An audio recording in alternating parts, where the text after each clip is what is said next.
पक्षामधून जे कार्यकर्त्यांनी महानगरपालिका निवडणुकीतून दुसऱ्या पक्षातून निवडणूक लढवली की अपक्ष लढवली, त्यांनाच पुन्हा पक्षात घेण्याचा तुम्ही निर्णय घेतला? ते पक्षात घेण्याचा निर्णय नव्हे, त्यांना पक्षातून बाहेर काढूच नव्हतं.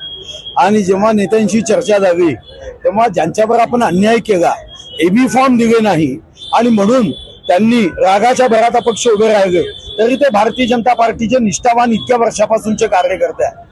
जर आपण बाहेरच्यांना प्रवेश देऊ शकतो तर जे आपल्या गोत्राचे आहे, आपल्या रक्ताचे आहे, ज्यांनी भारतीय जनता पार्टीच्या विस्तारासाठी सत्ता दूर दूरपर्यंत दिसत नव्हती तेव्हा काम केलं, तेव्हा अशा प्रसंगी बाहेरचे पाहुणे घरात आणि घरातले मात्र बाहेर असं होता कामा नये.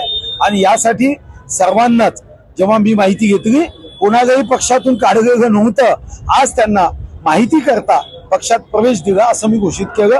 जेव्हा की पक्षात प्रवेश नव्हे तर ते पक्षातच होते, काही काळापुरता बाहेर. भाजपचे अनेक नगरसेवक असेल, आमदार असेल किंवा माजी मंत्री असेल गैरहजर आहेत.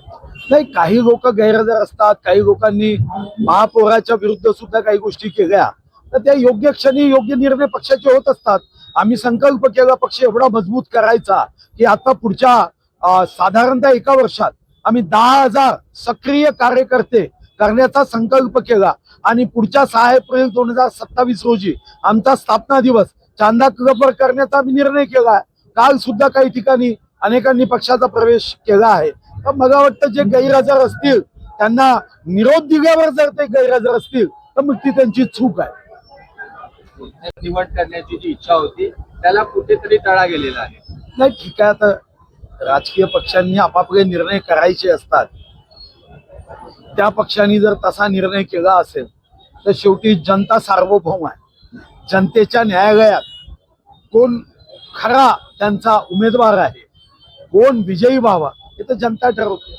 शेवटी एखाद्या पक्षाने आत्मघात करण्याचा संकल्प केला असेल तर आत्मघात करण्याची त्यांची इच्छा जनता पूर्ण करते.